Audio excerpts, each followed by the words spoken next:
বিশ্ব নবীকে যেদিন আল্লাহ নবুয়ত দান করে তিনবার জিবরাইল তাকে বুকে চেপে ধরেছিলেন, তিনি কিন্তু পড়েননি। বারবার বলেছিলেন ইকরা ইকরা ইকরা। উনি বলেছেন মা আনা বিকারি, আমি পড়তে জানি না। কি পড়বো? পড়তে জানি না। যখনই ফেরেশতা জিবরাইল বলেছেন ইকরা বিসমি রাব্বিকাল্লাযী খালাক, একটা আয়াত না পরপর 5টা আয়াত তেলাওয়াত করেছিলেন। মুহাম্মাদুর রাসূলুল্লাহ সাল্লাল্লাহু আলাইহি ওয়াসাল্লাম জিবরাইলের সাথে একাধারে তিনি 5টা আয়াত পড়েছিলেন। বুখারী শরীফের হাদিসের ব্যাখ্যায় আমি দেখেছি জিবরিল জিজ্ঞাসা করলেন এতক্ষণ আপনি পড়লেন না কেন?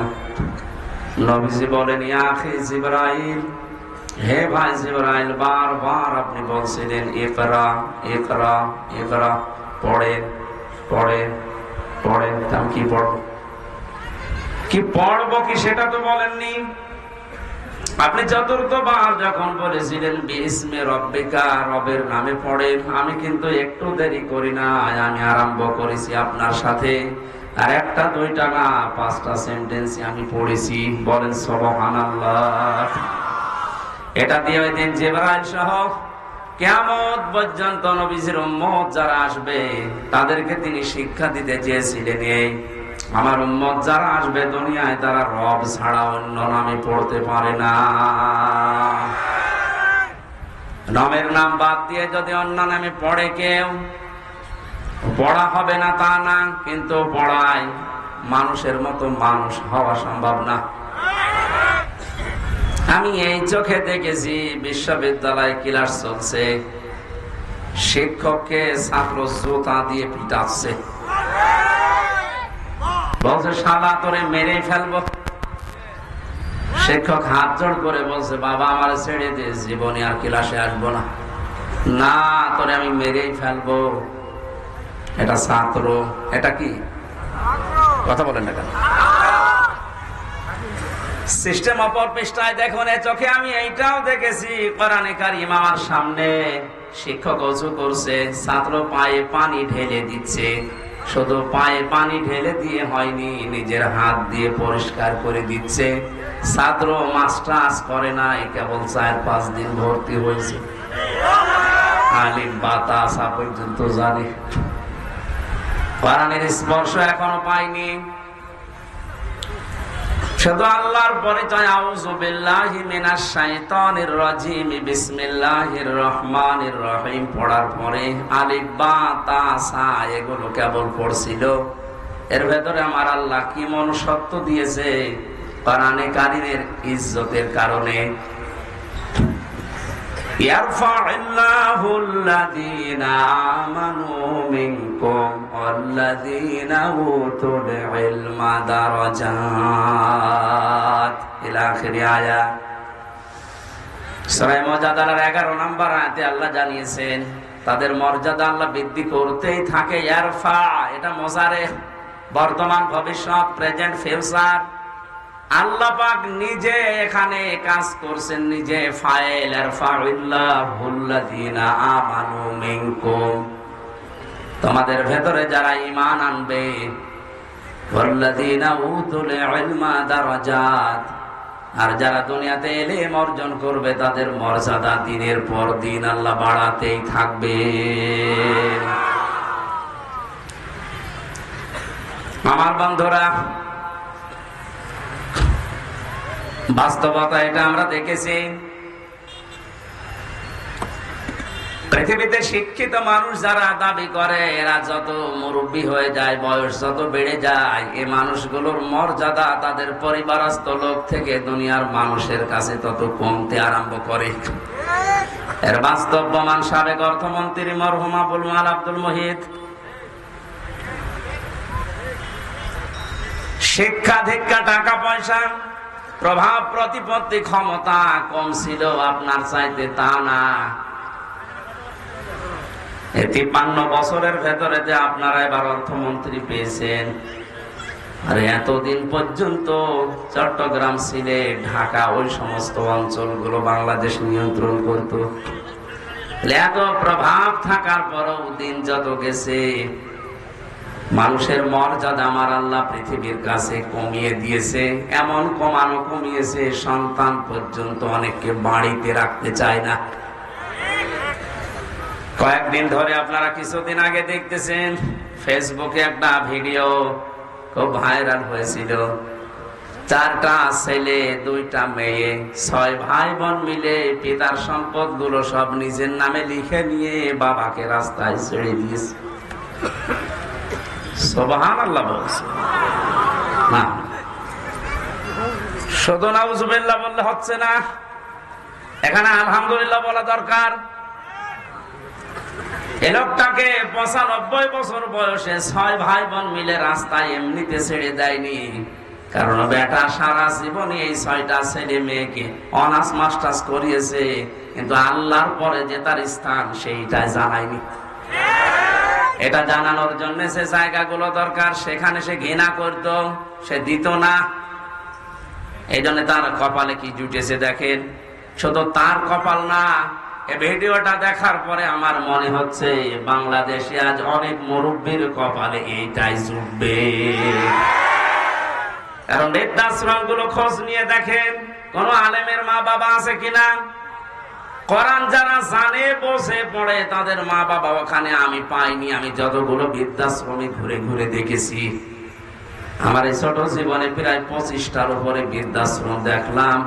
সেই রাঙ্গামাটির লংগদু থানা থেকে শুরু করে বাংলার বিভিন্ন প্রান্তে কোন জায়গায় কোন আলেমের মা বাবা বৃদ্ধাশ্রমে পড়ে কাঁদতেছে আমি পাইনি।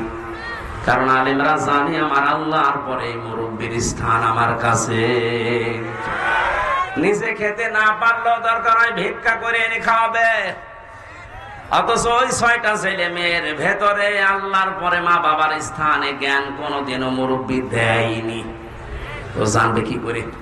এই জন্য কায়দা কৌশল করে ফাঁকি দিয়ে মা বাবার সম্পদ গুলো নিজেদের নামে 6 জন লিখে নিয়ে মুরব্বীর ছেড়ে দিয়েছে। এবার যান, এটা ছেড়ে দেওয়ার পেছনে যে কয়টা কারণ, তার অন্যতম হচ্ছে 6 ছেলে মেয়ের স্বামী আর তাদের বউগুলো মুরব্বীকে এখন তারা বোঝা মনে করে। এই কথা বলেন না কেন? যাদের সাথে বিয়ে দিয়েছিল এইগুলো এবং ওই মেয়েগুলো, ওই জামাইগুলো যদি সত্যিই কোরআনে কারিমের জ্ঞানী হতো, এই মুরব্বীকে রাস্তায় ছেড়ে দেওয়া না, 6 ভাই বোন মিলে আমার মনে হয় মিনি জান্নাতের ভেতরে রেখে দিত। সবগুলো হায়ার এডুকেটেড, সব অনার্স মাস্টার্স করা, তো তাদের ভেতরে এইটা নেই যে বিরুদ্ধে নারাজ হয়ে গেলে আল্লাহর আরো নারাজ হয়ে যাবে, এটাও জানে না। এই শিক্ষা তাকে দেওয়া হয়নি।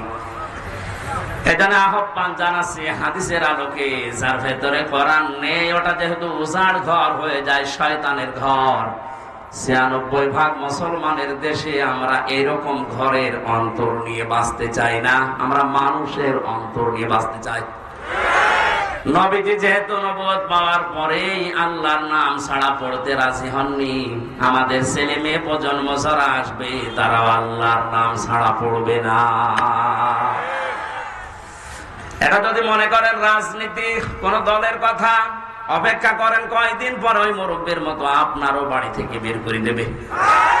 কারণ আপনার ছেলে মেয়ে তো জানেন যে আপনি কি, আল্লাহর পরে যে আপনার স্থান ওরা তো জানেই না। এজন্যই তো বারবার আহ্বান জানাচ্ছে যারা দায়িত্বে আছেন শিক্ষা ব্যবস্থায়, 1 থেকে মাস্টার্স পর্যন্ত 100 মার্কের কোরআনে কারিম কম্পালসারি করে দেন। জীবনেও এ দেশে আর কোনোদিন কিয়ামতের আগে বৃদ্ধাশ্রম তৈরি হবে না। বৃদ্ধাশ্রম তৈরি করা হালাল? হারাম। কি বলেন? প্রকাশ্য হারাম কাজ এটা। কোরআনে যত ব্যাখ্যামূলক শব্দ আমি পেয়েছি, সবচাইতে বেশি শব্দ পেয়েছি মার বাবার নামে।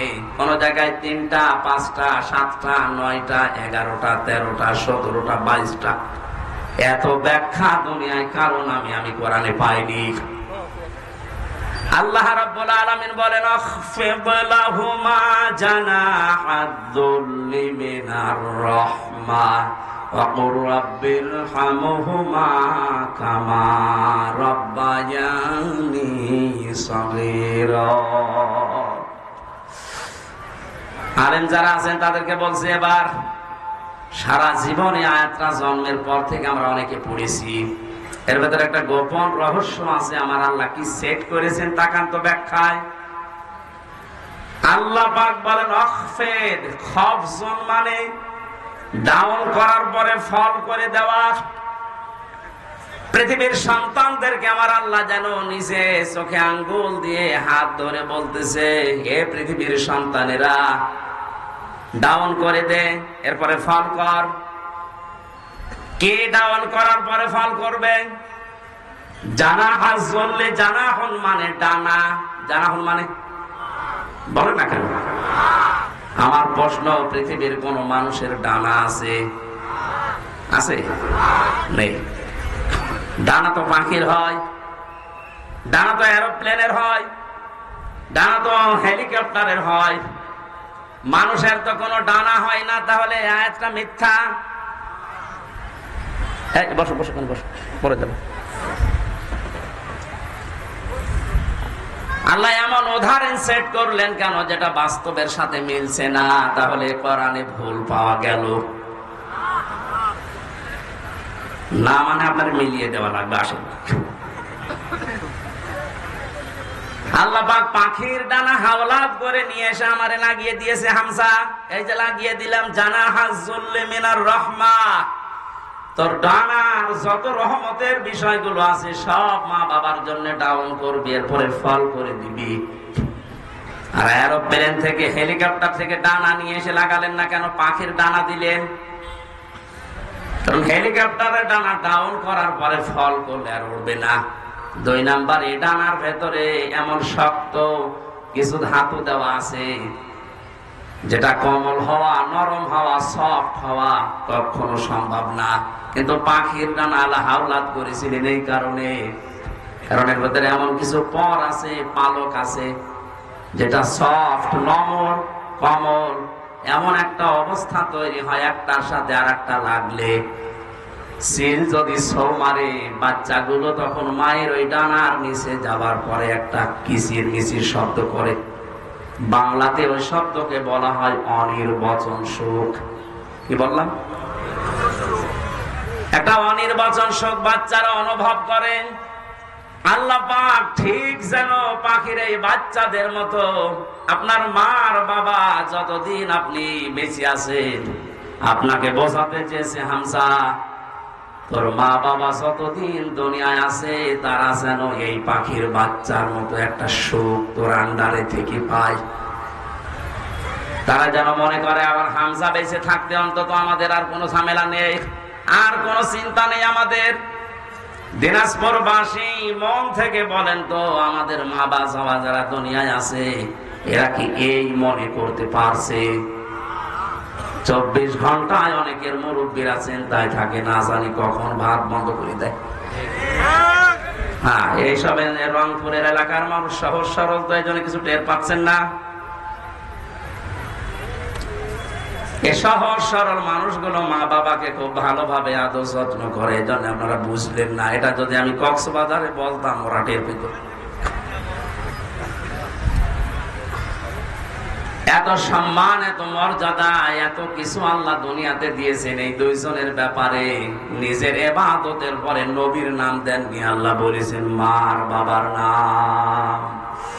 অকবা রাব্বুকা আল্লা তা'বুদু ইল্লা ইয়্যাহু ওয়া বিল ওয়ালিদাইনি ইহসানা।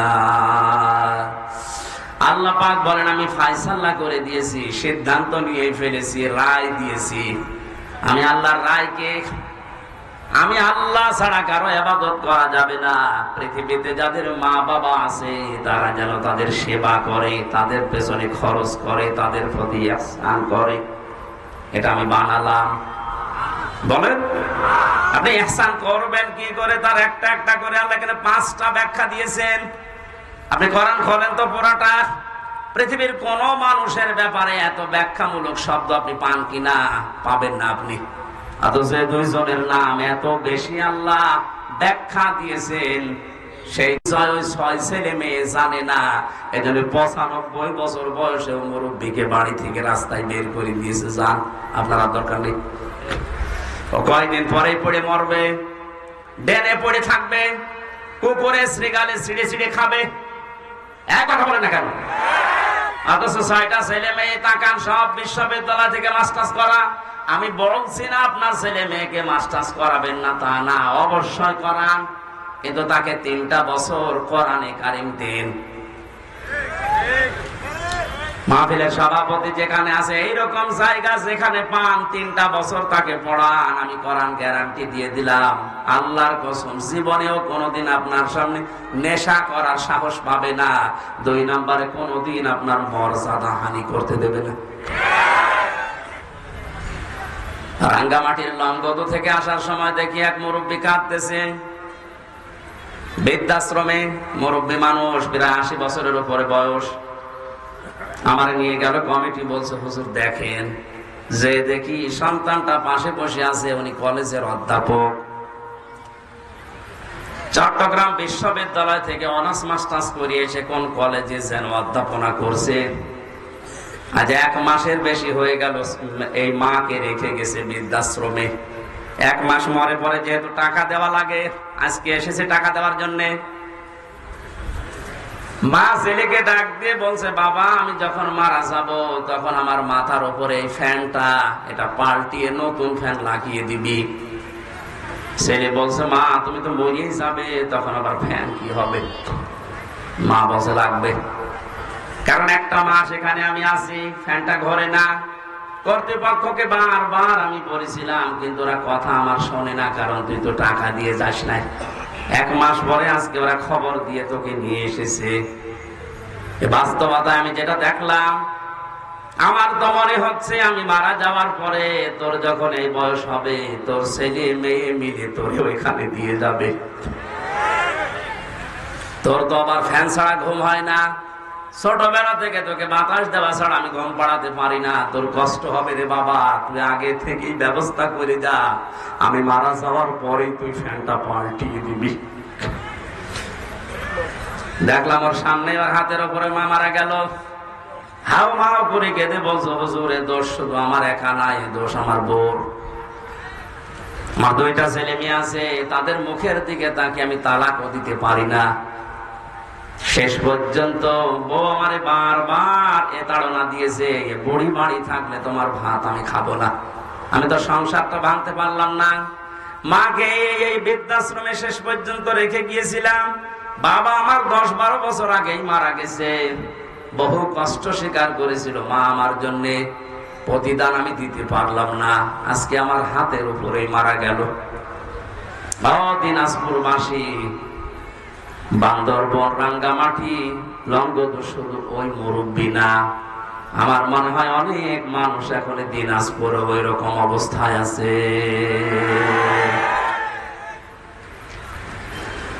আমি যেটা বোঝানোর জন্য পর্যন্ত এসেছিলাম, ছেলে হোক মেয়ে হোক, আগে 3টা বছর তাকে কোরআনের সাথে পরিচয় করান। ওর অন্তরটা মানুষের অন্তর হবে, উজাড় গৃহ শয়তানের ঘর হবে না। তখন আপনি কি ও বুঝবে যে আল্লাহর পরে আপনার স্থান, তামাম দুনিয়া একদিকে চলে গেল, আপনাকেও ছাড়বে না। এই জন্য দায়িত্বে যারা আছেন, আমি আবার আহ্বান জানাচ্ছি, শুধু আমরা একা মরবো না, একা ঝামেলায় পড়বো না, আপনিও ঝামেলায় পড়বেন। কোরআনে কারিমকে এখন কম্পালসারি করেন, আপনিও বাঁচবেন, আমরাও বাঁচতে পারবো। কথা বলে ঠিক কিনা? যে কোরআন না থাকলে মানুষের হৃদয় আর হৃদয় থাকে না, শয়তানের ঘর হয়ে যায়, উজাড় গৃহ হয়ে যায়। সেখান থেকে বাঁচাতে আজকের এই যুব সমাজ, কোরআন কিছু না কিছু হলেও আমাদের অন্তরে যেন প্রবেশ করে। আয়োজনে যারা আঞ্জাম দিয়েছে, আমরা খুশি হয়ে ধন্যবাদ দিয়ে বলছি আলহামদুলিল্লাহ। নবীজি জানিয়েছেন, মান কারাআল কুরআনা, যে ব্যক্তি কোরআন পড়ে, এদিকে তাকান, মান কারাআল কুরআনা, যে ব্যক্তি কোরআন পড়ে, ফাস্তাজহারাহু, এবং একে ইজহার করার চেষ্টা করে। ইজহার মানে এজহার শব্দের শাব্দিক অর্থ ৯৯টা। এজহার মানে স্পষ্ট করা, এজহার মানে প্রকাশ করা, এজহার মানে দাঁড় করানো, এজহার মানে প্রতিষ্ঠিত করা, এজহার মানে কায়েম করা। সবগুলো অর্থ একটা একটা করে অভিধানে মিলান আপনি পেয়ে যাবেন। সুতরাং যে ব্যক্তি কোরআন পড়বে এবং কোরআনকে কায়েম করার জন্য চেষ্টা চালাবে, কেন আল্লাহর নবী ফাস্তাজহারাহু দিলেন? নবীজি তো আমাদের মতো বাসাল ছিলেন, আন্দাজে বকতেন নাকি? ওনার প্রতিটি কথার ভেতরে কোনো না কিছু লুকিয়ে আছে। এর পরের শব্দের দিকে তাকান, ফাহাল্লা হালালাহু ওয়া হারামা হারামাহু। এই যে ফা দিয়েছেন মাঝখানে, আগের দুইটা শব্দ বলার পরে ফা দিয়ে বাক্য আরম্ভ করলেন কেন? হালাল হারামের কথা এখানে বলার কথা ছিল না। কোরআনকে ইজহার করার পরে তিনি ফাহাল্লা হালালাহু ওয়া হারামা হারামাহু দিয়েছেন এই কারণে, কারণ কোরআন যদি প্রতিষ্ঠিত না থাকে, কোরআন যদি কায়েম না থাকে ব্যক্তি, পরিবার, সমাজ, রাষ্ট্রে, তাহলে ওই দেশে বসবাস করে এমন হালাল জিনিস আছে, এই হালাল জানার পরও মানা যায় না। এটা তো বাংলাদেশে নেই। আমার কথা কি বুঝতেছেন?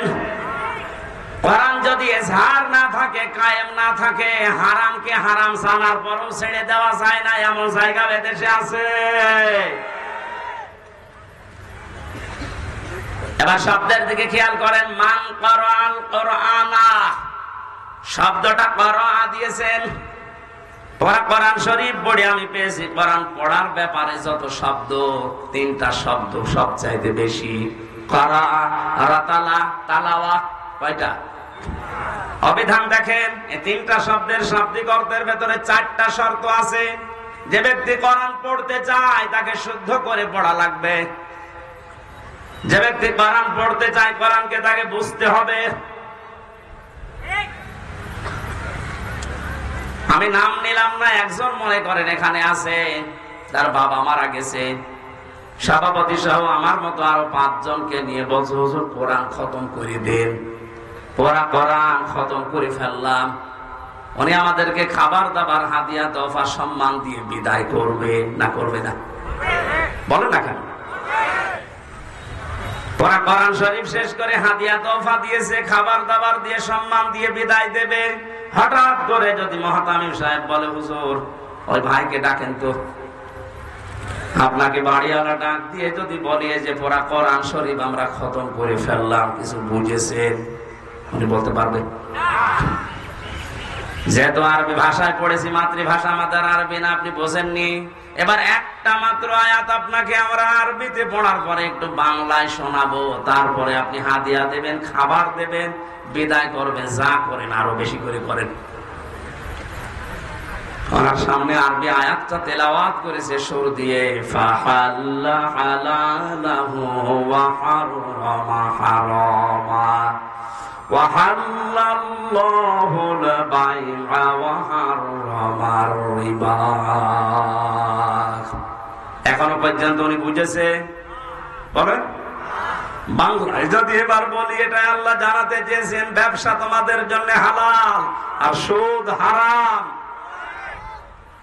আপনি তো এতক্ষণ পর্যন্ত বাবা মরে গেছে এই জন্য আমাদেরকে কোরআন খতম করালেন, কিন্তু আপনি তো সুদ খান। এবার যা টাকা দিয়েছিল, খাবার দিয়েছিল, সব পিটিয়ে বের করবে। কথা বলছেন এখানে। আর সম্মান এতক্ষণ যা দিয়েছিল বলবে, কি আপনি আমার গোপন জায়গায় হাত দিলেন, টাকা আপনাকে দিচ্ছি, দাঁড়ান। যেহেতু আমাদের মাতৃভাষা আরবি না, এই জন্য আমরা হয়তো বুঝি নাই। গালি দিলে অনেকে মনে করে হুজুর দোয়া করছে, কিন্তু এই শব্দটাই আবু জেহেল, আবু লাহাবের সামনে যখন নবীজি পড়তেন, ওরা সুদের মহাজন ছিল। কি ছিল? ওরা বুঝে ফেলেছে যে মোহাম্মদ কি বলতে চায়। তখন আর বাংলা, ইংরেজি, আরবি, ফার্সি, উর্দুতে ব্যাখ্যা করা লাগতো না। আরবি পড়লেই ওরা বুঝতো, কারণ ওদের মাতৃভাষায় আরবি।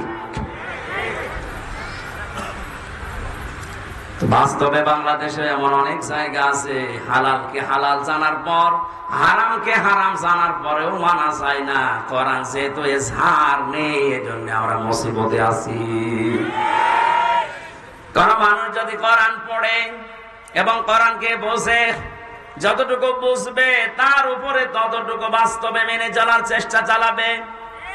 সাহাবায়ে কেরামের 2 পারা 3 পারা পড়তে সারা জীবন লেগে যেত, সূরা নাস আর ফালাক পড়তে হযরত ওমরের 11 দিন লেগেছিল তার জীবনীতে পেয়েছি।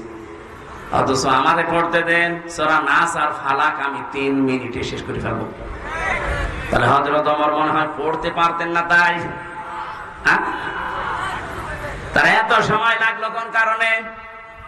যে আয়াত পড়তেন ওইটা তার প্র্যাকটিক্যাল লাইফে মিলাতেন। কুল আউযু বিরাব্বিন নাস। আল্লাহ পাক বলেন, নবী আপনি বলুন আমি আশ্রয় চাই মানুষের রবের কাছে। এখন রব কি? রবের অর্থ প্রধানত 19টা। উনি 19টা বিষয় নিজের জীবনে মিলিয়ে দেখতেন। রব মানে আইনদাতা, রব মানে প্রতিপালক, রব মানে উকিল, রব মানে এরকম যত আছে মিলাতেন, দেখি আমার জীবনে মেলে কিনা। যখন দেখতেন রব মানে আইনদাতা, আমার জীবনে আল্লাহর আইন আমি যতটুকু সমর্থ আমি মানতে পারছি। রব আমার রিজিক দাতা, আমি আল্লাহ বাদে অন্য কাউকে রিজিকের উপরে ভরসা করি না, মানিও না। একটা একটা করে 19টা মিলিয়ে ফেলতেন। তখন বলতেন পরবর্তী আয়াত দেন মালিকিন নাস।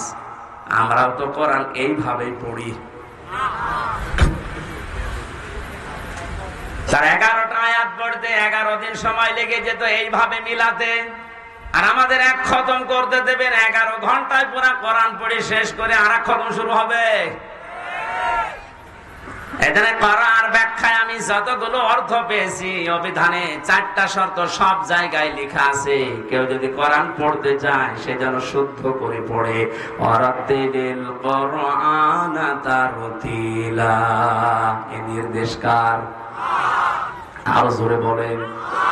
2 নম্বরে কোরআন শুধু পড়লে হবে না, আফালা ইয়াতাদাব্বারুনাল কোরআন। কি হয়েছে তোদের? কোরআন নিয়ে কেন চিন্তা ভাবনা করো না? না বুঝলে আপনি চিন্তা করবেন কি দিয়ে? 3 নম্বরে এটা আপনার প্র্যাকটিক্যাল লাইফে আপনি মিলাবেন, বোঝার চেষ্টা চালাবেন। 4 নম্বরে যতটুকু বুঝেছেন এটা যেন মানুষ মানতে পারে সেই ব্যবস্থা করে দেবেন। এই 4টা শর্তের নাম হচ্ছে কোরআন। 4টার নাম কি? এভাবে যারা কোরআন পড়বে আল্লাহ পাক বলেন আল্লাযীনা আতাইনাহুমুল কিতাবা ইয়াতলুনাহু হাক্কা তিলাওয়াতি।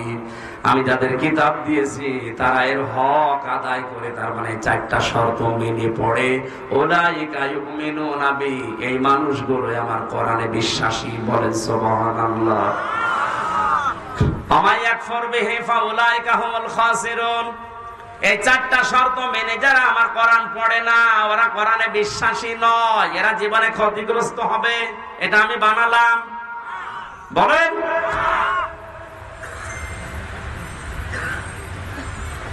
কুষ্টিয়া বিশ্ববিদ্যালয়ে প্রথম যখন ফার্স্ট ইয়ারে 10 সালে ভর্তি হয়, ওই সময় কুষ্টিয়ার মডেল থানার ওসি আসাদুজ্জামান আমাকে বলেছিল, হুজুর আমারে পড়ান। কে কোরআন তো আপনি ভালোই পড়তে পারছেন না? ওনার প্রথম বললাম সূরা ফাতিহা পড়ে শোনান তো। একেবারে গ্রামার যা আছে সব ওনার প্রায় আয়াত আছে, সুন্দর করে তেলাওয়াত করে আমারে শুনিয়েছে। বললাম আপনারে পড়াবো কি? পড়াতে হচ্ছে। উনি আমারে বলছে না, আপনি যেভাবে আরবি পড়লে অর্থ বোঝেন আমারে ওই কায়দা করে দিন। ওই কায়দা করতে কি 2 দিনে হবে?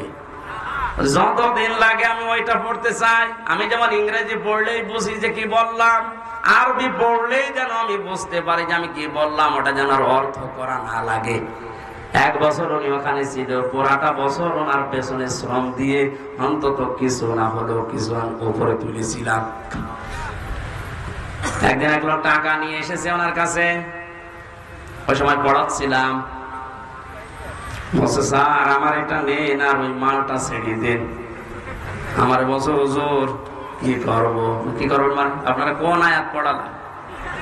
ওই দিন আবার ছিল ঘুষের আয়াত, লা তাকুলু আমওয়ালাকুম বাইনাকুম বিল বাতিল, আয়াত পড়াচ্ছিলাম।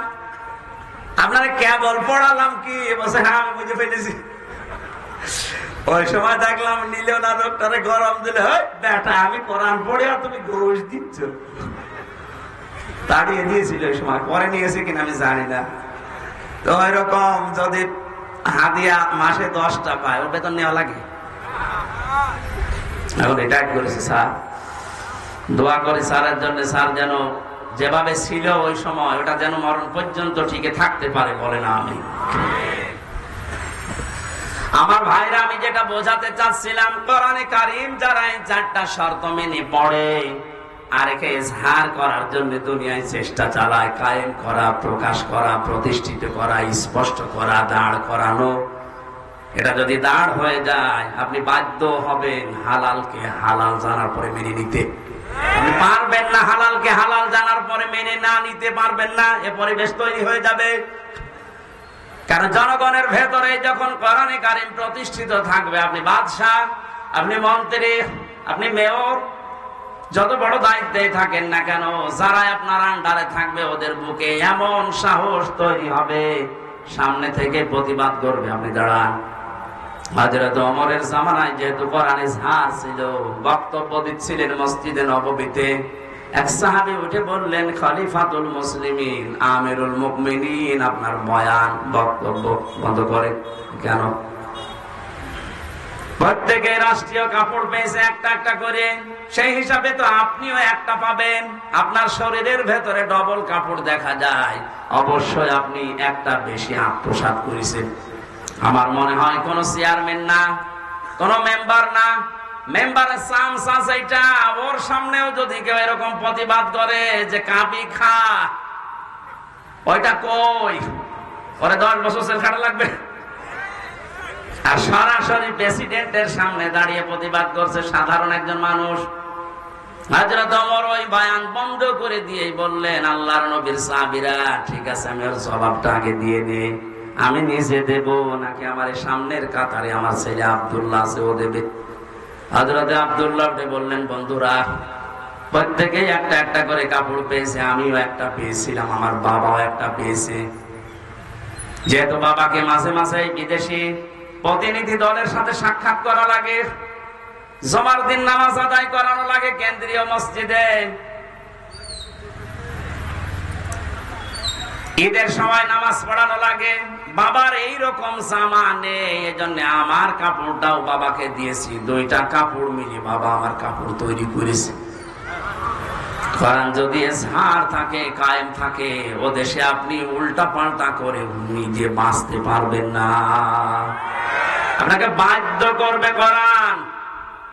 এই ফাস্তা সাহারাহুর ব্যাখ্যায় আমি টিকার ভেতরে পেয়েছি, খলিফাতুল মুসলিমিন হযরত ওমর রাষ্ট্রের দায়িত্ব পালন করে এশার নামাজের পরে বাড়িতে আসলেন,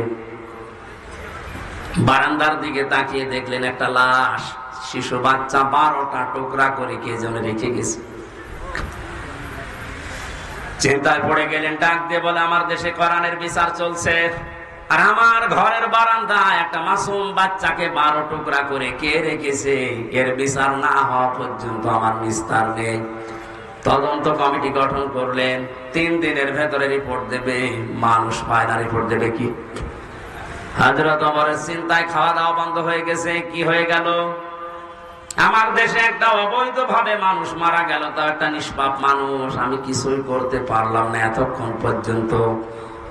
পৃথিবীতে মুসলমান 57টা দেশ, এখন প্রতিটি রাষ্ট্রের যারা দায়িত্বে আছে, আমাদের দেশে যেমন 1634 জন মানুষ আছে, এদের যদি অনুভূতি, এদের যদি আকল হযরত ওমরের মতো এভাবে কাজ করতো যে আমার দেশে আমি আছি দায়িত্বে, আর বিনা কারণে অবৈধভাবে একটা লাশ পড়ে গেল, আমি কিছুই করতে পারলাম না, কিয়ামতের আগে এই দেশে অবৈধ কোনো লাশ কোনো জায়গায় পড়ে থাকতো না।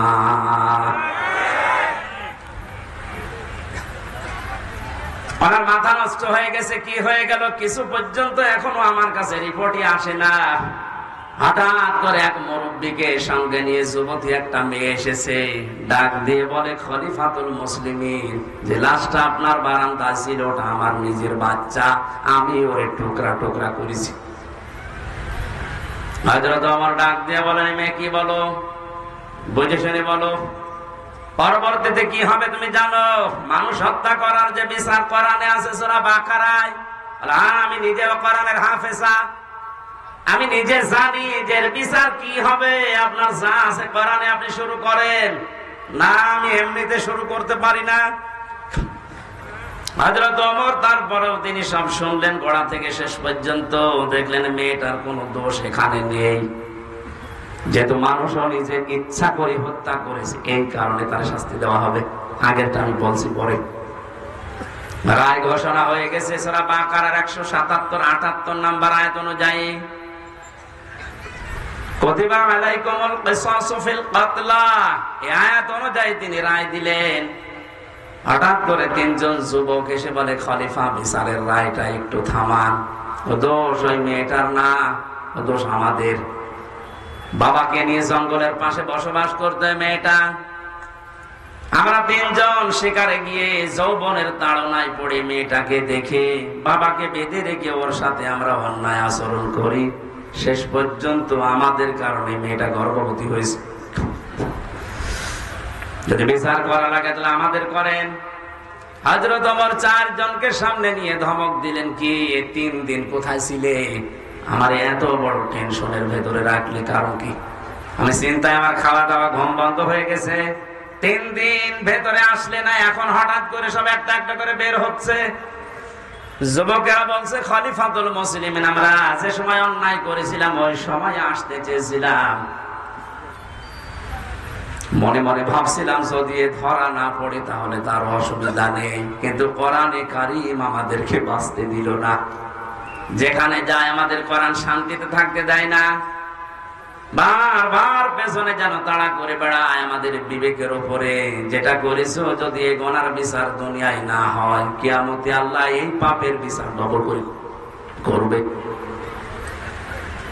দিনাজপুরবাসী একটা কথা মনে রাখবেন, ইসলামের 500 শরীয়তের যে বিধান আছে, এটা যদি কারো দ্বারা লঙ্ঘন হয়ে যায়, যদি ওই বিচার দুনিয়াতে কোরআন অনুযায়ী আপনি না পান, না করতে পারেন, কিয়ামতের দিন কিন্তু ওই বিচার আল্লাহ ডবল করে করবে। কথা বুঝতেছেন? আমরা আর পারলাম না, কোরআন আমাকে তাড়া দিয়ে এই জায়গায় এনেছে, আপনি বিচার আমাদের করেন, মেয়েটাকে ছেড়ে দেন। হযরত ওমর বললেন, না, মেয়েটাকে আমি ছেড়ে দিতে পারতাম, কিন্তু যা বলেছে শেষে এসে সজ্ঞানে স্বেচ্ছায় নিজের বাচ্চাকে নিজে টুকরা টুকরা করেছে। এই কারণে মেয়েটা এবার বলে, খলিফা আপনি যে এতক্ষণ শুনেছেন আমাদের দোষ না, আমার কোনো দোষ আসলে ছিল না, আমি তো নিরীহ ভাবে বসবাস করছিলাম। যুবকরা যৌবনের তাড়নায় শয়তানের ধোঁকায় পড়ে আমার ইজ্জত সম্ভ্রম নষ্ট করেছে। গর্ভবতী হওয়ার পরে বাচ্চাটা দুনিয়ায় এসেছে, মনে করলাম মাসুম বাচ্চা, এর তো দোষ নেই, কিন্তু এর জন্ম তো ঠিক নেই। আমি কোরআনে কারীমের হাফেজা, আমার পড়া কোরআন আয়াত আছে। কোরআন আমাকে বারবার ডাক দিয়ে বলে, ওয়াতুল্লিম বাদা যালিকা সানিম। আল্লাহ পাক জানিয়েছেন এই পৃথিবীতে কোরআনের ডাইরেক্ট ইনডাইরেক্ট যারা বিরুদ্ধে আছে তাদের 9টা গুণ আয়াতের পরবর্তীতে আছে। তাদের চরিত্রের ভেতরে 9টা গুণ পাওয়া যায়। 1 নম্বরে আপনি যখন দেখবেন কোরআনের বিরুদ্ধে ডাইরেক্ট হোক ইনডাইরেক্ট হোক কেউ যদি অবস্থান নেয়, ওটা সানিম, বদমেজাজি, ওটা যার সন্তান। আমি তো দেখতে পেলাম এর বাবা ঠিক নেই। এর বাবা তো একজন না কয়জন? 3 জন বাবা মিলে ওরে জন্ম দিয়েছে, ওটা যার সন্তান। আমার পেটে এসেছে তাতে কি? জন্ম হয়েছে, বড় হওয়ার পরে আমার পেটের সন্তান কোরআনের বিরুদ্ধে অবস্থান নেবে, আমি মা হয়ে দেখবো, তখন তো আমি মুরব্বী হয়ে যাবে, ওরে কিছু বলতেও পারবো না। এই জন্য ছোটবেলায় ওরে বিদায় করে দিলাম, যেন আমার পেট থেকে পড়ে কোরআনের বিরুদ্ধে না যায়। আপনি এই কারণে আমার বিচার করেন। আমি ঘটনা বলার উদ্দেশ্য না, ফাস্তা জাহারাহু পড়তে যে আমি পেয়েছিলাম, কোরআন যদি এজহার থাকে, কোরআন যদি কায়েম থাকে, আমরা গুনাহগার, গুনাহ আমরা করবই, কারণ এটা আমাদের অভ্যাস, আমাদের স্বভাব। কিন্তু কোরআন আপনাকে বেঈমান হয়ে মরতে দেবে না। গুনাহ করলেও দুনিয়া থেকে বিদায় নেওয়ার আগে এমন কায়দা, এমন কৌশলে, এমন জায়গায় ফেলবে আপনি যেন নিষ্পাপ হয়ে মারা যেতে পারেন, মরণের পরে পাপের শাস্তি যেন আর পাওয়া না লাগে। কোরআনে কারীম যদি আমরা ইজহার করার চেষ্টা করি, হালালকে হালাল আমরা মানতে পারবো, হারামকে হারাম জানার পরে আমরা মানতে পারবো।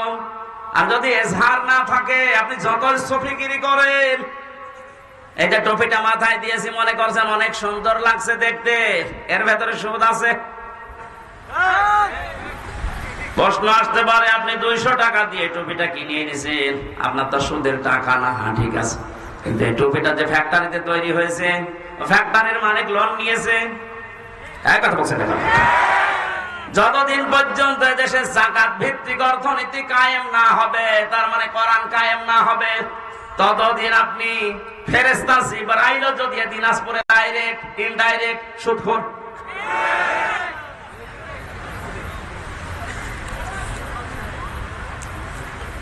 কোরআন যে পড়ে কোরআনকে দাঁড় করানোর জন্য চেষ্টা চালাবে, আর হালালকে হালাল জানার পরে মেনে নেবে, হারামকে হারাম জানার পরে মেনে নেবে। আল্লাহর নবী বলেন আদখালাহুল্লাহুল জান্নাহ, আল্লাহ তাকে জান্নাতে দিয়েছে না দেবে না। না আপনি আলেম, এখানে বসে আছেন আলেমেরা, আদখালাহুল্লাহুল জান্নাহ, আল্লাহ তাকে জান্নাতে দিয়েছে না দেবে? দিয়েছে। আদখালা ইদখিল, এটা মাজির সিগা, অতীতের শব্দ। নবীজি কেন দিয়েছেন?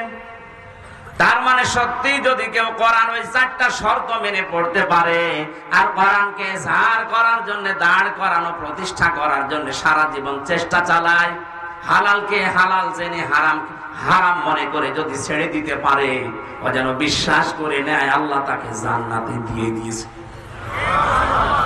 বাড়ি যাওয়ার পরে খেয়ে দিয়ে সুবহানাল্লাহ বলবেন। কি বললাম আপনি টের পাচ্ছেন?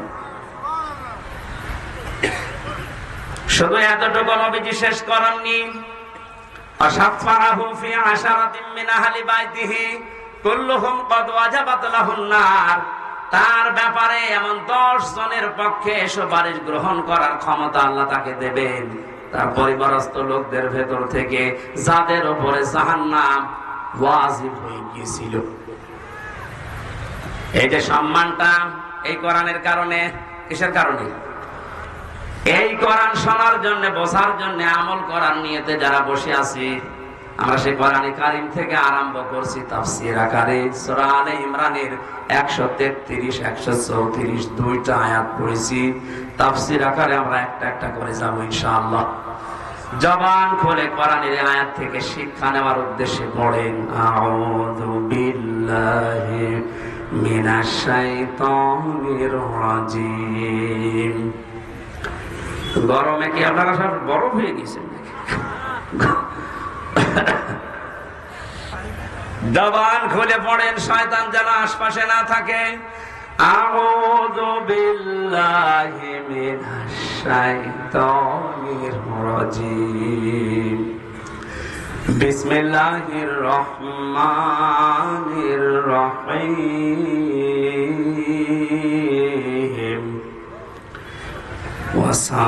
وسارعوا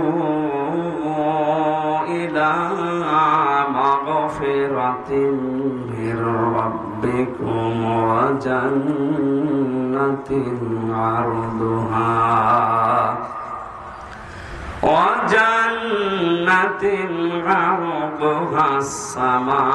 السماوات والأرض أعدت للمتقين।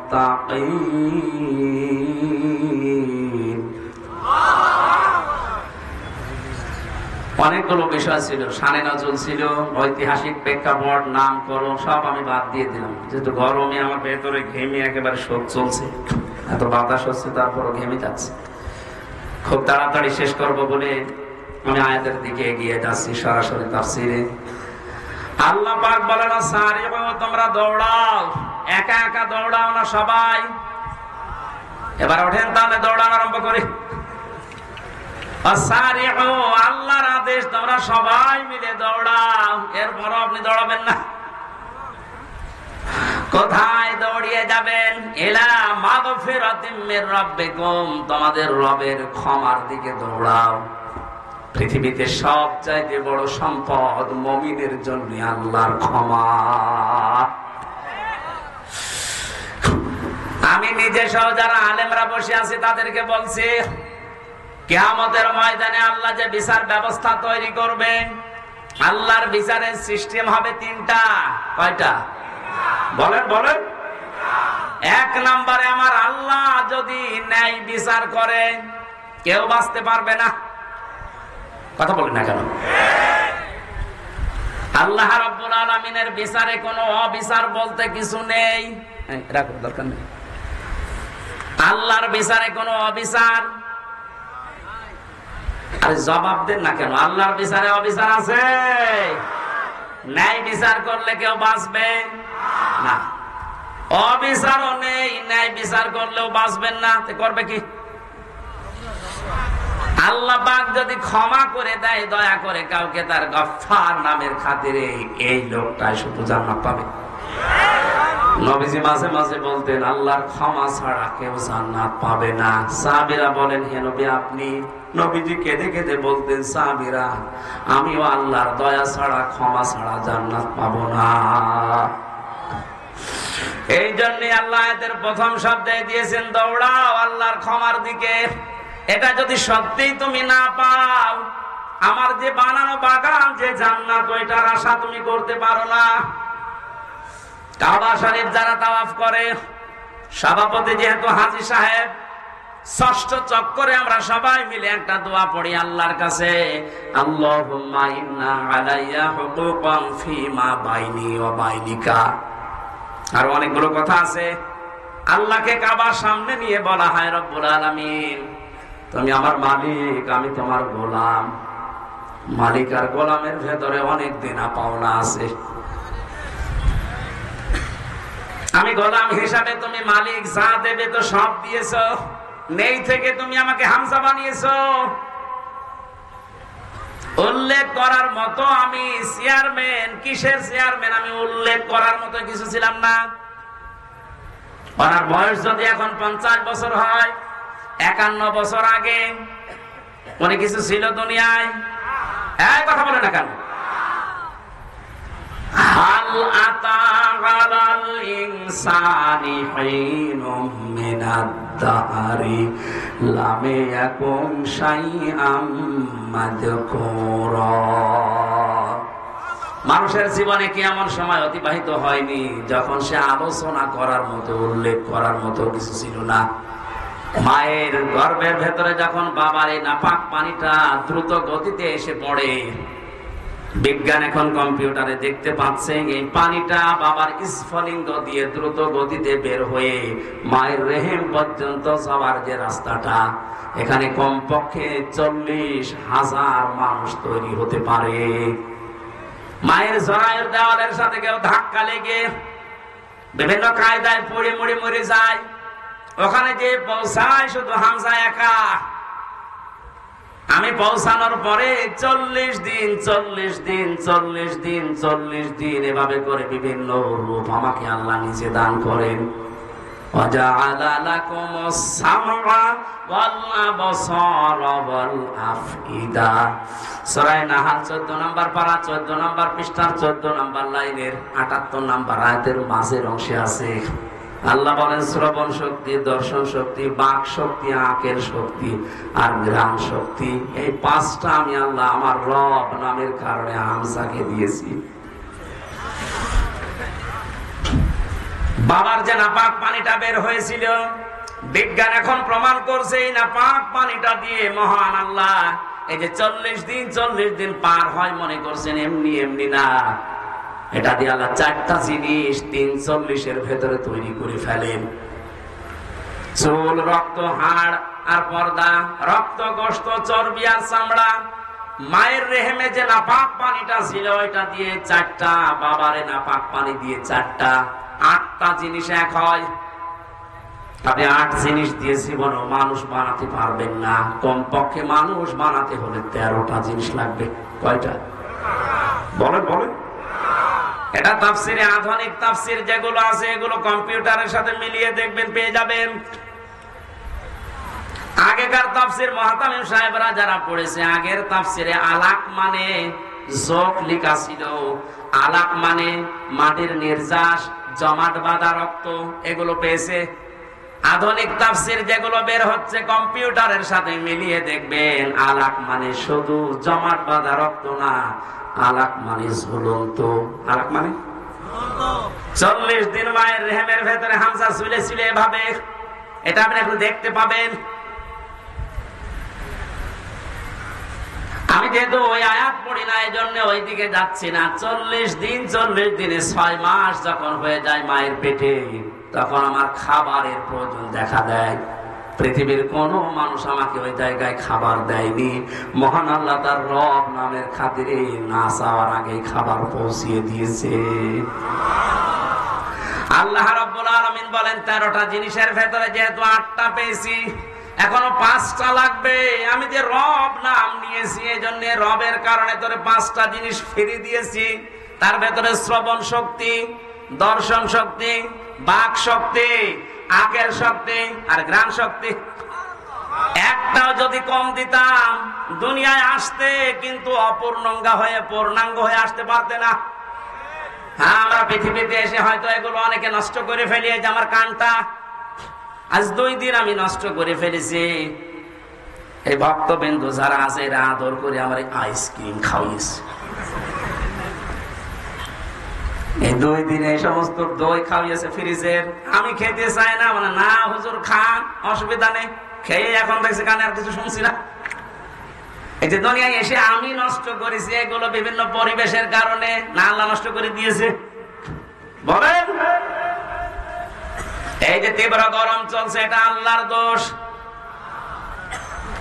যাহারাল ফাসাদু ফিল বাররি ওয়াল বাহরি বিমা কাসাবাত আইদিন নাস লিইউযিকাহুম বা'দাল্লাযী আমিলু লাআল্লাহুম ইয়ারজিউন। সূরা রোমের 41 নম্বর আয়াতে আল্লাহ জানিয়েছেন, জলের স্তরে যে বিপর্যয়গুলো দেখতে পাচ্ছ, একটাও আমি আল্লাহ পাঠাই না, সব তোমাদের হাতের কামাই করা। বিজ্ঞান এই বাংলাদেশ নিয়ে কয়েকদিন আগে 3 দিনের একটা গবেষণা আজকে দেখলাম। মনে করেন এই 10 কেজি পানি উপরে ওঠার কথা ছিল। এই 6 মাস তো গরম থাকে, 6 মাসে 10 কেজি মনে করেন পানি জলীয় ভাবে উঠবে উপরে, আর 10 কেজি আবার নামবে বৃষ্টির মাধ্যমে। এই গাছ উজাড় করার কারণে, পাথর পাহাড় কেটে ফেলার কারণে নদী বন 11,000-এর উপরে 1100-র উপরে নদী এই দেশে আছে, সবগুলো প্রায় শুকিয়ে যাচ্ছে। এ কারণে পানিগুলো আর উঠতে পারে না আকাশে। ওখান থেকে আর নেমে যে ঠান্ডা হবে সে পরিবেশ হয় না। এই দোষ তো আল্লাহর। এমন উত্তম প্রতিবেশী আমরা পেয়েছি, পানি দেওয়ার সময় পানি দিতে চাই না, আর যখন লাগবে না এমন দেয়া দেয় আমরা ভেসে যাই। প্রতিবেশীর কাজ হলো এটা। অথচ প্রতিবেশীর যত হক, আমি আরো নিচে নামতে পারলাম না। হ্যাঁ, নামি আবার 3 বছর থাকি, তো আরামে আছো।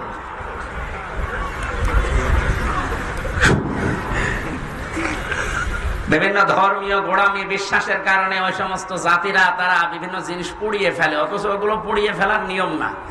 মাটির নিচে পুঁতে ফেলার নিয়ম, ওগুলো যেন পচে সার হয়, ওগুলো যে জমি উর্বর হয়, এই নিয়ম ছিল ইসলামের। এই যে মানুষকে মাটি দেওয়া হয়, অন্যান্য জাতিরা পুড়িয়ে ফেলে। কত পার্থক্য আপনি একটু যদি দৃষ্টি দিয়ে দেখেন, সব তো যেয়ে পড়বে আমাদের প্রতিবেশীর উপর। এজন্য কিছু বলতে পারছি না। মা রান্না করছিল, ছেলেকে বলছে যে 50টা টাকা দিলাম, তেল নিয়ে আয়। ও তরকারি আমার চুলার উপরে রান্না হচ্ছে না, ও তরকারি রান্না দেখতেছে। বাজারে যে রাস্তার মাঝখানে দেখে মার্বেল খেলা হচ্ছে, 50 টাকা দিয়ে মার্বেল কিনে খেলা আরম্ভ করিস, 50 টাকায় হেরে গেছে। 3 ঘন্টা পরে বাড়িতে আসছে, মা তো সেরকম রেগে আছে। ওই যে তরকারি যেটা চুলায় দেয় আর নাড়ে, ওর নাম কি? ও যখন বাড়িতে এসেছে ডাক দিয়ে বলে, ওই হামজা, টাকা কই? কথা বলে না। তেল কই? কথা বলে না। 3 ঘন্টা কোথায় ছিলি? কথা বলে না। 3টা প্রশ্নের জবাব আমার জানা নেই। আসতে বলেন। আমি বললেই মার খাবো, না বললেও কথা বলে। প্রশ্নের জবাব গুলো কি আমার জানা নেই? বলতে পারবো, বললেই মারবে। আবার যদি চুপ করে থাকে যে বলবো না, তাও মারবে। তারপরেও যদি একটু বুদ্ধিমান হয়ে থাকে, অন্তত 4-5টা মায়ের খায়, তারপরও বলবো না, বললে সমস্যা। মায়ের উপর দিয়ে যাক, এই জন্য তো 3 বছর মায়ের উপর দিয়ে গিয়েছে। আপনারা যারা মানুষ পুড়িয়ে ফেলেন, পরিবেশের যে কি ক্ষতি হয় আপনি জানেন। এই খড় কোটা যেগুলো বিভিন্ন আবর্জনা মনে করে আপনি পুড়িয়ে ফেলছেন, না, এটা নিয়ম নয়। বিশ্বনবী 1500 বছর আগে এটা নিষেধ করে দিয়েছেন, মাটির নিচে দিয়ে দাও, এগুলো সার হয়ে যাবে। মাটির উর্বর শক্তি, খাদ্য তৈরি করার যে শক্তিটা আল্লাহ বাড়িয়ে দেবে। এই জন্য পানি ওঠা এখন বন্ধ। হয়তো 10 কেজি ওঠার কথা ছিল, উঠে চলে গেছে বিভিন্ন কায়দায়। এখন যে নামবে যে সমস্ত জায়গায়, ওই জায়গাগুলো পানি নামানোর জন্য যেটা দরকার ওই জিনিস নেই। আল্লাহ তবে কি করে? আমরা তো গাছ কেটে সব শেষ করে ফেলি, পাহাড় গুলো উজাড় করে ফেলি। এরপরে যেখান থেকে আসা দরকার 1100 বিল, খাল, নদী, নালা যদি ভরাট থাকতো, এত গরমের ভেতরে আমাদের এই কয়েকদিন কষ্ট করা লাগতো না। এজন্য পাপের ফসল আমরা পেয়েছি। আল্লাহ বলেন আমি একটু মজা চাকাই মাঝে মাঝে, দেখি ওরা ফিরে আসে কিনা। কিন্তু বাঙালি এমন চায়, ফিরে আসা দূরের কথা, আল্লাহর এই সমস্ত আযাব আসার পরে মন্তব্য দেয় টকশোতে বসে বসে যে এগুলো প্রাকৃতিক দুর্যোগ। তেমন কিছু না বেটা, প্রাকৃতিক দুর্যোগ বলে কিছু নেই, সব তোমাদের হাতের কামাই করা ফসল।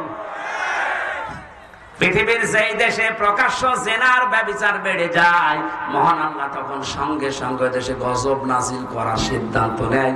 বাস্তব প্রমাণ দুবাই। এই কথা বলো না কেন? আমেরিকায় এত জেনা হয় না। বড় বড় ভবনগুলো সব জেনার কারখানা। আল্লাহর শরীরের বাইরে চলে গেছে না, বিমানবন্দর পর্যন্ত ভাসিয়ে দিয়েছে। যা এখন এই ঘাস শুকিয়ে উঠতে ওদের 10 বছর লাগবে। দুবাইয়ের মতো এত উন্নত জায়গাগুলো যদি আল্লাহ কয়েক ঘন্টায় ধ্বংস ও স্তূপে পরিণত করে দিতে পারে, আমাদের দেশকে কিছুই করতে পারবে না, কারণ আমরা করোনা মোকাবেলা করে ফেলেছি।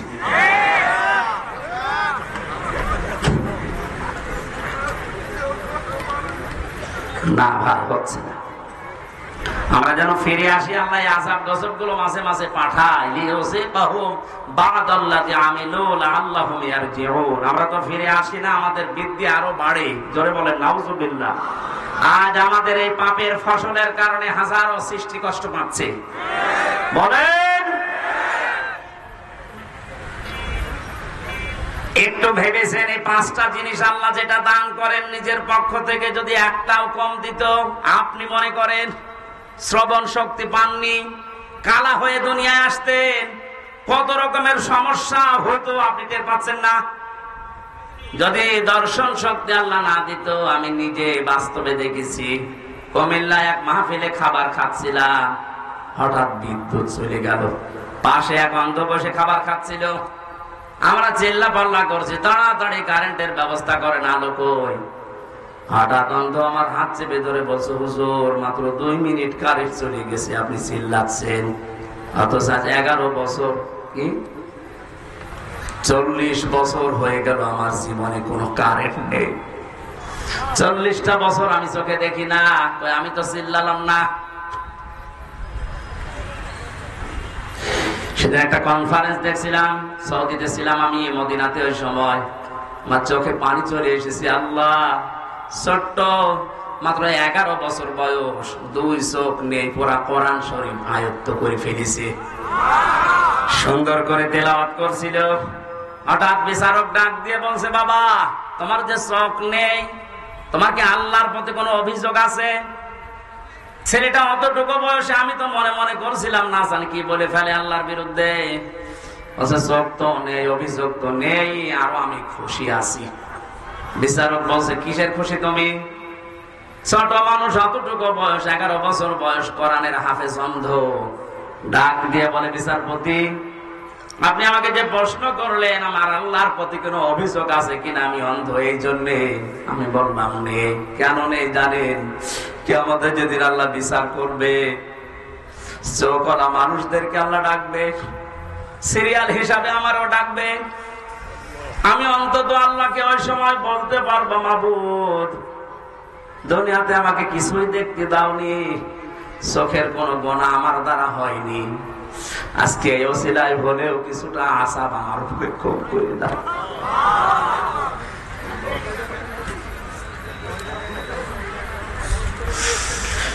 কাবার সামনে নিয়ে মানুষ এই কথাগুলো আল্লাহকে শোনাচ্ছে, আল্লাহুম্মা ইন্না আলাইয়া হুকুকান ফিমা বাইনি ওয়া বাইনিকা।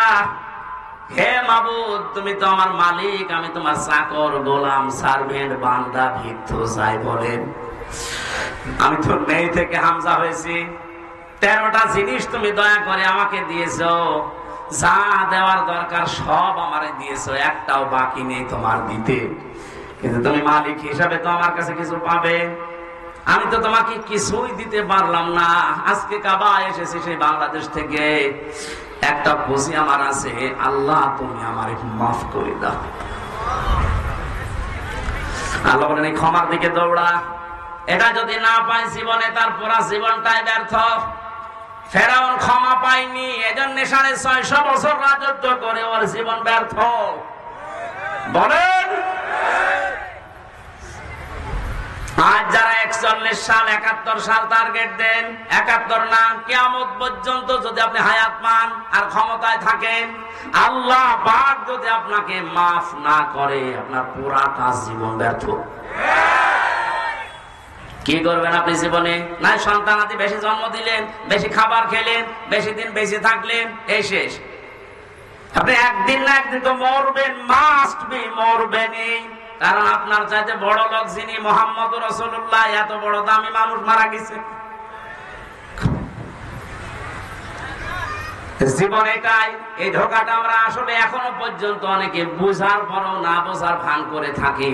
কোরআন আমি হাতে নিয়ে বলছি, পৃথিবীতে স্ত্রী ধোঁকা, সন্তান আদি ধোঁকা, মা বাবাও ধোঁকা, পুরা দুনিয়াটাই ধোঁকা। আমাল হায়াতুদ দুনিয়া ইল্লা মাতাউল গুরুর।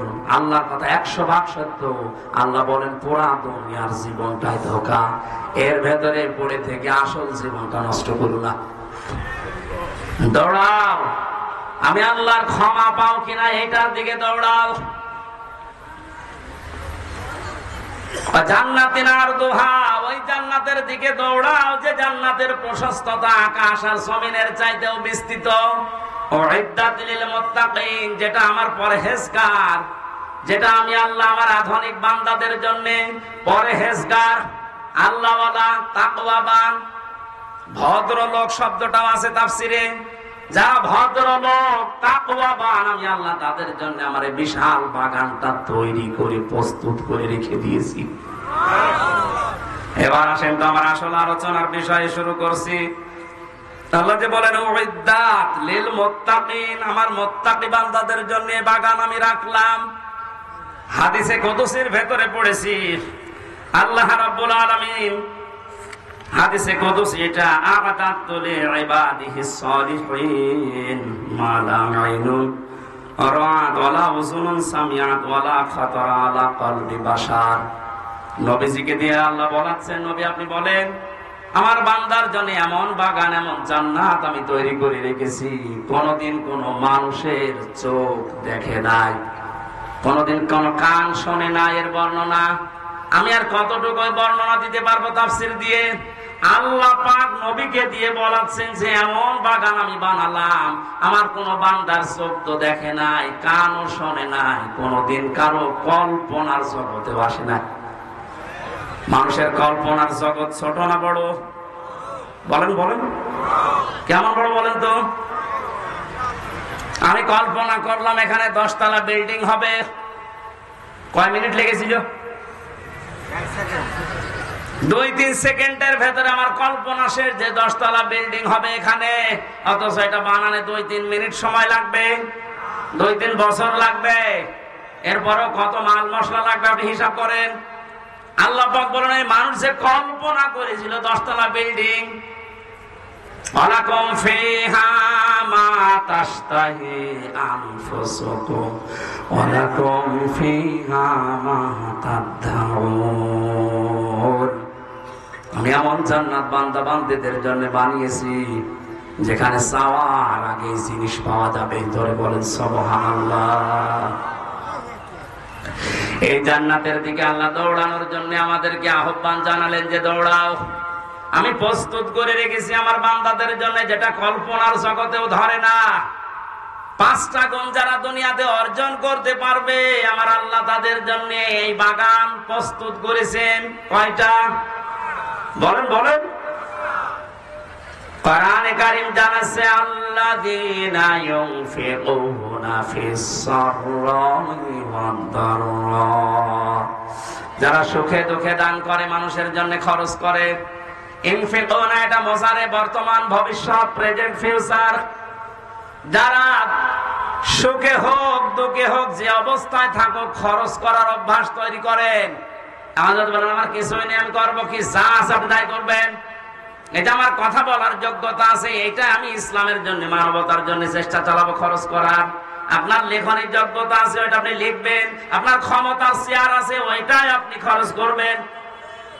ওসি সাহেব মনে করেন ওনার চেয়ারে খরচ করার বিষয় কি? চেয়ার খরচ করলে চেয়ার থাকবে। ওনার সামনে একটা এসআই সাধারণ একজন বিনা কারণে মানুষকে ধরে এসে পিটাচ্ছে, ওনার কিছু করাও লাগবে না, টাকা পয়সাও দেওয়া লাগবে না। ওনার শুধু চেহারাটা সামনে নিয়ে যদি বলে এই বেটা কি করিস, এমনিতে আমার আল্লাহ ওই লোকটাকে মুক্ত করে দেবে। এটা ওনার খরচ। এটা কি? সুতরাং যে যেই পর্যায়ে আছেন ইসলামের জন্য মানবতার জন্য আপনি খরচ করে যান। যদি এটা এখন না করেন, আনফিকু মিম্মা রাযাকনাকুম মিন ক্বাবলি আয়াতিয়া আহাদাকুমুল মাউত ফায়াকুলা রাব্বি লাউলা আখারতানি ইলা আজালিন করিব ফাসাদ্দাক ওয়া আকুম মিনাস সালিহিন। মরণ যখন চলে আসবে মানুষ আর কি জানাবে, আল্লাহ আমার একটু সময় দাও। একটু সময় যদি পাই, যা ছিল তোমার জন্য ইসলামের জন্য মানবতার জন্য সব দিয়ে আসবো, আমি ভালো মানুষ হয়ে যাব। কি হব বলেন বলেন? আমি ভালো মানুষ হয়ে যাব।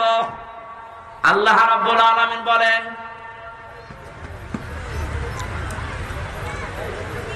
আলা ইউআখিরাল্লাহু নাফসান ইযা জাআ আজালুহা আল্লাহু খাবীরুম বিমা তা'মালুন। এই আয়াতটা আমি বাস্তবে মিলিয়েছিলাম রিমান্ডে থাকাকালীন। একটু খেয়াল করে আমাদের বাংলাদেশ, ভারত, পাকিস্তানের মুসলমানদের ইসলামের এই আইনগুলো, এই আয়াতগুলো মেনে নেওয়া, আর মধ্যপ্রাচ্যে যারা মুসলমান বাস করে তাদের এই আয়াতগুলো মেনে নেওয়া এক না। ওরা কোরআনের এই আয়াতটাই অন্যভাবে মানতেছে, আমরা যেভাবে মানি বিশ্বাস করি এইভাবে না। রিমান্ডে যে অফিসার হিন্দু মানুষ মনে আমার শোনাচ্ছিলেন যে আমি ওমানে ছিলাম 3 বছর 2 বছর, 2টা বছর আমি এক হোটেলে খাবার খেতাম। যে দেখে যে হোটেলের মালিক উনি টাকাগুলো গুনতেছে, গণনা করে টাকা নেয়, ক্যাশে বসে আছে। আর যে পানি দেয়, রুটি দেয়, খাবার নিয়ে আসে, তরকারি নিয়ে আসে, ওই লোকটা, এই লোকটার ছেলে, ছোট ছেলে। আমি প্রশ্ন করলাম আপনি দোকানের মালিক, এত টাকা পয়সা আপনার, আর আপনার ছেলে আপনার সামনে কর্মচারী, তাও মানুষের, সাধারণ মানুষের খেদমত করে, রুটি টেনে দেয়, পানি টেনে দেয়, একটা কাজ করলেন আপনি। মনে ওনার ভাষায় কোরআনের একটা সূরা তাগাবনের 14 নম্বর আয়াতটা পড়ে এই হিন্দুকে শুনিয়েছে। হিন্দুরও দেখলাম অনেক আয়াত মুখস্থ আছে। মানে বছর হুজুর আমার শোনালে সূরা তাগাবনের 14 নম্বর আয়াত, ইয়া আইয়ুহাল্লাযীনা আমানু ইন্না মিন আজওয়াজিকুম ওয়া আওলাদিকুম আদুব্বাল লাকুম ফাহদারুহুম ইলা আখির আয়াত। আমি পুরোটা পড়েছিল। হে ঈমানদারেরা, তোমাদের স্ত্রী, সন্তান এগুলো দুনিয়ায় মাঝে মাঝে তোমাদের শত্রু হয়ে দেখা দেবে, তাদের সাথে সতর্ক থাকো। দোকানদার ওনাকে ওনার ভাষা দিয়ে বলছিল, ভাই আপনি কি জাতিতে আমি জানি না, তবে আমার এই সন্তানের প্রতি আমার 4টা দায়িত্ব ছিল, 4টাই আমি পালন করেছি। কোরআনে কারিম আমাকে বারবার এই আদেশ দেয় যে সন্তান দুনিয়াতে আসার পরে তার একটা সুন্দর অর্থবোধক নাম রাখো, আমি বাবা হিসাবে রেখেছি। 2 নম্বরে তাকে দ্বীনের শিক্ষা দাও, যতটুকু পড়লে ইসলাম মানা যায় আমি দিয়েছি। ব্যবস্থা করেন তাড়াতাড়ি। সুবহানাল্লাহ, আলহামদুলিল্লাহ, লা ইলাহা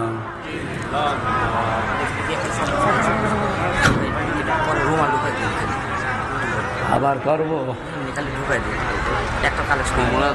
বুঝলাম, কিন্তু বিদ্যুৎ তো দেবে। সুবহানাল্লাহ আলহামদুলিল্লাহ। আমি কি করতে বললাম আপনাদের? কি করেন? আওয়াজ তো একটু দিয়ে জিকির করেন, নাকি গান বলবেন? সুবহানাল্লাহ আলহামদুলিল্লাহ। ফ্যান কি বন্ধ? 2 নম্বরে আমার দায়িত্ব ছিল তাকে জ্ঞান শিক্ষা দেওয়া, কোরআনের হাদিসের আমি যতটুকু সমর্থ আছে আমি দিয়েছি। ইসলাম মানতে পারে এই অবস্থা তার আছে। 3 নম্বরে সৎ একটা পাত্রী দেখে তাকে পাত্রস্থ করেছি আমি। একটা কোরআন হাদিস জানা আল্লাহওয়ালা একটা মেয়ে লোক তাকে আমি এনে দিয়েছি। 4 নম্বর একটা হালাল কর্মজীবন তৈরি করে দেওয়া বাবা হিসাবে আমার দায়িত্ব আমি দিয়েছি, আমার যতটুকু সমর্থ ছিল। ওরে তো ঘুষ দিয়ে আমি কোন চেয়ারে বসিয়ে দিতে পারি না। ওর যে যোগ্যতা ছিল ওই অনুযায়ী ওকে 20-22 হাজার টাকা মনে করেন কামাই করার মতো একটা তৈরি করে দিয়েছি আমি। আমার দায়িত্ব শেষ। আমাদের দেশে কোরআনের এই আয়াত পড়ার পরে মানার সিস্টেম কিন্তু এটা ছিল না। অনেকের সন্তান যে চেয়ারে বসার যোগ্য না, 10 লাখ টাকা দিয়ে হলেও ঘুষ দিয়ে চেয়ারে বসিয়ে দিচ্ছে। আমি নিচে নামতে পারলাম না, যারা দুঃখিত। আমার ভাইরা, আমি যেটা বোঝাতে চাই, আল্লাহ রাব্বুল আলামিন খরচ করার জন্য যে নিয়ম নীতিগুলো আমাদেরকে দিয়েছেন, আপনি সুখে থাকেন দুঃখে থাকেন যে অবস্থায় থাকেন অভ্যাসটা জারি রাখবেন, আপনি খরচ করবেন। ওয়াল কাসিমিনাল গায়জ ওয়াল আফিনা আনিন নাস। আল্লাহ পাক বলেন যারা রাগ চেক দেয়, রাগকে যারা চেক দিতে পারে, রাগ হওয়ার পরে চেক দেওয়া, এটা বড় মুজাহিদের কাজ। মানুষকে যারা মাফ করে দেয়, ক্ষমা করে দেয়, এই সুযোগটা আমরা যেন হাতছাড়া না করি। দুনিয়াতে যদি সামর্থ্য থাকার পরেও কোন মানুষকে একটা অপরাধ মাফ করে দেয়, কিয়ামতে মহান আল্লাহ আমার 70টা অপরাধ নিজ গুণে মাফ করে দেবে। এই মানুষগুলোকে আল্লাহ সব চাইতে বেশি ভালোবাসেন বলে ঘোষণা দিয়েছেন।